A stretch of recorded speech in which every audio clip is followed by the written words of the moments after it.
Hello, my name is Sasa and welcome to my channel. I make sewing, cooking, cosplay, and other DIY related videos. I saw Gintoki wear this coat in the anime Gintama, and then there was a fan artist who did a Takasugi version, and I really wanted to have this coat, so I decided to make one myself. The outer black fabric is a wool blend, and inside has quilt batting along with the polyester lining. The video is divided in two parts. The first one is how I do the applique and the artwork and painting for the back piece, and then the second part is the sewing steps. So I always do some sewing tests to see how the finish will look and which kind of glue or adhesive I'll be using. Heat and Bond is an iron-on fusible that can stick or like tape two pieces of fabric together. There's a sewing version and there's a non-sewing permanent version. So I use a combination of both paint and applique to get the finished look that I want. So I sketched the design on paper until I'm happy with how it looks. I did the fire part twice because I didn't like the shape. When you're sewing or combining multiple layers of fabric together, since they're not the same type of fabric, they kind of stretch and move differently. So applying a piece of interfacing will help stabilize it and make it easier and less movement. So I only put the interfacing where the head or the face would be, but I think next time I would just do the whole piece. Before sewing the orange flame to the back piece, I'm using some heat and bond to glue the piece to the back, because if I just sew it directly, it will move a lot since there's many different points and movements. So you always iron the heat and bond to the fabric first, and then with scissors you cut away the extras. That way the heat and bond will be directly on the edge. So I'm using the heat and bond adhesive for the face as well. So first I trace the face on the paper and make sure to do it backwards because the paper will be mirrored. I cut out the paper slightly larger than my pencil lines. Place the paper to the wrong side of the fabric and iron for about 2 seconds just so that it sticks. I cut out the fabric with my fabric scissors, and then I switched to different scissors to cut away the paper and the fabric. So I checked the placement on the main flame, and then I gently peel away the paper, and the sticky part should stick to the fabric. If you find it doesn't stick, you have to go back to the iron and iron it again. I want to make sure there's no steam on the iron whenever you use the heat and bond, but always read the instructions beforehand. So I pass the iron to fuse the two pieces together. It's about 6 seconds per area.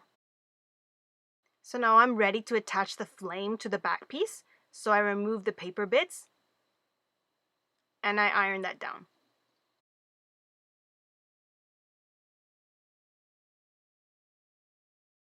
I decided for the back piece to put an extra layer of black polycotton to help stabilize it, since I'm going to be sewing through all the layers.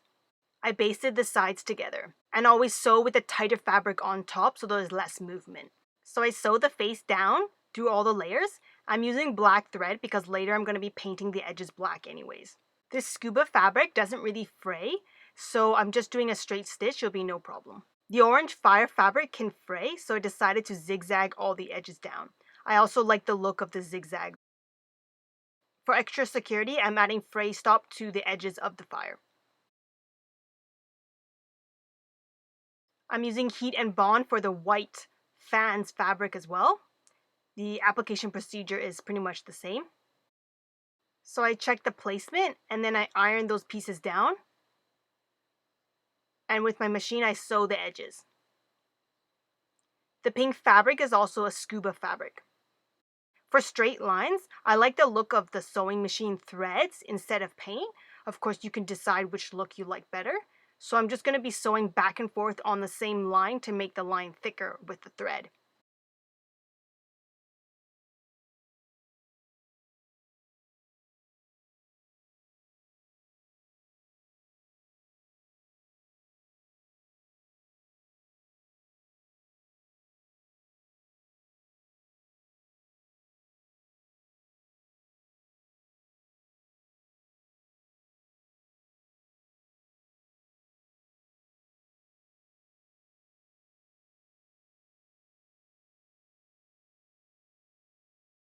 Since the white fabric is a bit prone to fraying, I'm adding some fray stop to it.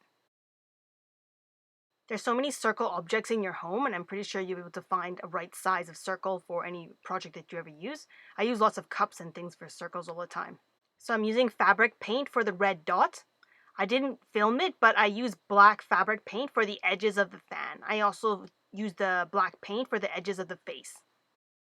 In order to copy the artwork to the fabric, I use pins and I poke it through to get the placement of the lines. On the front of the coat, there's these two circle patches that say Oni. It's the character, it's the beginning character for the Kiheitai, which is Takasugi's group. So I tried on the coat to figure out the placement of the patches. And then I ironed them on and then sewed them on. On paper, I practiced my writing for a bit before writing it on the actual fabric. It's probably not that pretty, but I tried my best. I used black fabric paint to paint on the character.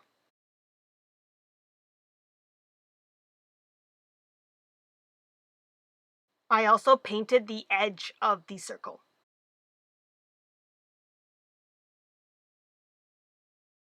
And now for the sewing steps and procedure. So this is the pattern and measurements that I used. I'm 5'2". I wear an American size, a men's extra small, and a woman's small medium, but it depends on the brand. It's quite a baggy coat, so it should be able to fit many people, and you can adjust it to your own size.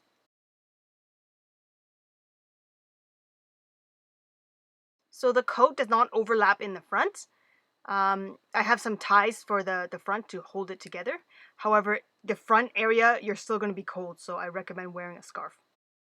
So the ties, you just fold them in half, sew them, and then flip them right side out. I iron them flat, and then I top stitch the edges. So this is the pocket. I'm using 3 layers of fabric. The outer wool fabric, the purple is acting as the lining, and the black is just an interlining for extra stability. So I sew around all the edges, and you make sure you leave an opening so that you can turn the pocket right side out. So with the help of a chopstick, I gently flip the pocket right side out. I normally use the blunt end first, and then afterwards I use the pointy end to push out the corners. So I iron the pocket flat, and I make sure that the lining is less visible from the right side. So I top stitch the top of the pocket only. So the collar is a long strip, so I'm folding it in half and clipping it. Then I'm going to baste it together, and I'm going to start sewing from the middle and go down, and then go back to the middle and sew the other side. For long items, since it has a tendency to shift or move, that's why we start from the middle, and then it will be more even. So I iron both sides to make it flat. And I want my collar to have a color, so I'm getting the extra purple. I cut the purple cover about a 1/4 inch bigger than the black fabric so that it would be easier to fold over top. So I baste this together, starting from the middle as well. If I made the collar with only the purple fabric and not the black wool inside, the collar would be too wimpy when you compare it to the main body, since the main body has wool as well as batting, so it would be quite thick. So starting from the middle, I clip the collar to the main body, and then I baste this on. And I leave an opening at the bottom because we need to do an extra step there. So you need to undo the collar a bit, and we need to sew off the edge and finish the collar so that when we do the lining and turn it right side out, it'll be nice and clean. So you need to have space for the seam allowance of the black. So with the seam gauge, I marked how much the seam allowance is, and I compared it with the collar. And I marked that off and sewed that across. After that, baste the collar back to the main body. So for the sleeves, there's a purple fabric line on his coat. If you're just doing a solid black coat, this will be faster. So I'm marking off how much the purple line is supposed to be. So I went with the 1 centimeter seam allowance, and I'm just sewing straight across with that.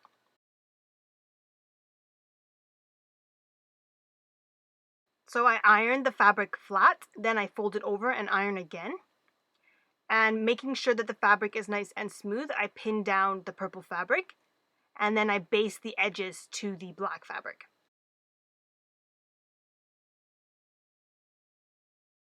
I trim off the extra purple fabric. I'm using just a basic polyester lining fabric. And this is quilt batting. I'm using it for extra warmth because it adds more air and is quite lightweight. So I cut it just slightly smaller than the actual lining fabric, and I pin them together. And with the sewing machine, I sew a few lines to keep the batting in place.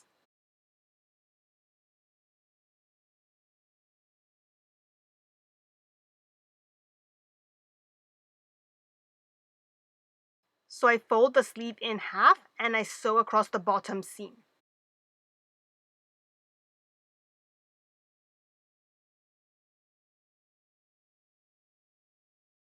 It's important on one side of the sleeve lining only to leave an opening. So this will help you with when you attach the lining to the main coat. So with both of the sleeves, you fold them in half and then I sew the bottom seam.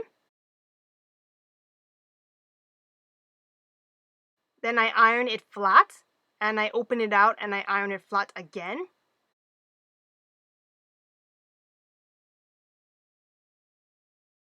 And then from the right side, I also iron it flat. And then lastly, I fold it down and iron it flat again.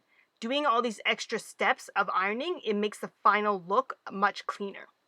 And now to attach the sleeves. So we fold the body in half and I pin it down.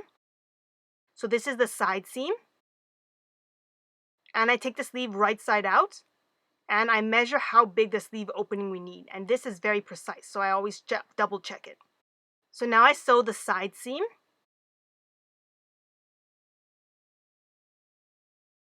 And it's important to stop exactly where the pin is because that's where the sleeve opening is.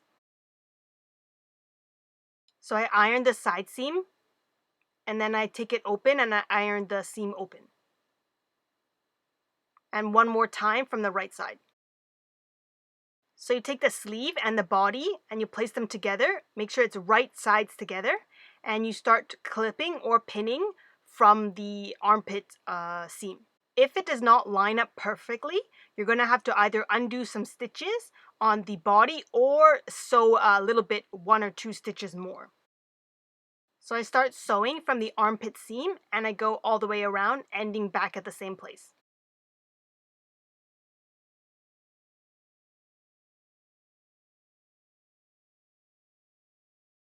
And for the pockets and the placement of the ties, you can try on the coat and then pin it to your body to see where you like the placement. So I baste the tie to the collar and then I sew the pocket on top.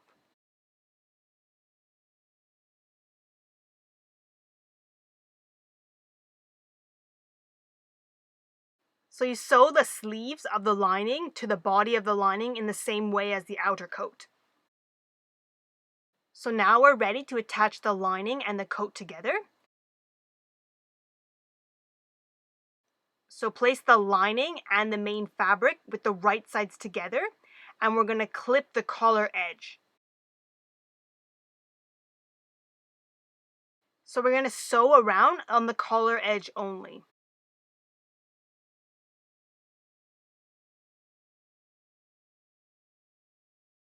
And then clip the neck edges, especially where there's the curve. So I flip the coat with the right sides out. And this point you check to make sure you caught everything correctly. So now I understitch the collar edge. So what this is I'm sewing all layers of the seam allowance to the lining fabric. And you will not see this stitching from the right side of the coat. Flip the coat back to the right sides together and we're ready to sew off the bottom. Sorry, I didn't show this next part, but what you do, so through the sleeve opening, you flip the coat right side out.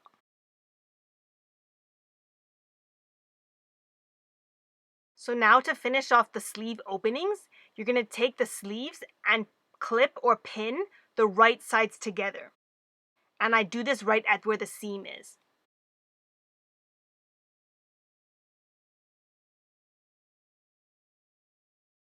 And then find the other arm where the sleeve opening is. There's a hole there. Place your hand through that and go grab the sleeve from the other side. I normally grab the clips in case so that it doesn't move. And when you pull this section out, you're going to be able to sew in a circle all the way around with the machine without getting caught or stuck. So I just finished sewing off the sleeve to the lining. And now we're going to place that back inside the coat. Be gentle with this because the fabric's quite thick. And so when we pull it out to the other side, it should be nice and clean.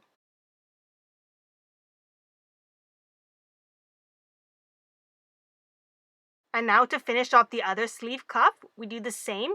We clip or you pin the right sides together, and then through the sleeve opening, that hole that we created in the lining, we're going to take that cuff and pull it out. And now we'll be able to sew this cuff in a circle. It's important to clip or pin the right sides together of the sleeve cuff before you pull it through the circle. Because if you take the fabric through the circle first and then try to figure out the right sides, sometimes you might get messed up and it will get, you'll sew like the wrong layer together. So after we pull the last cuff out, the last step will be to sew that opening in the lining shut. And lastly, I do all the finishing ironing to make sure it's nice and clean and crisp.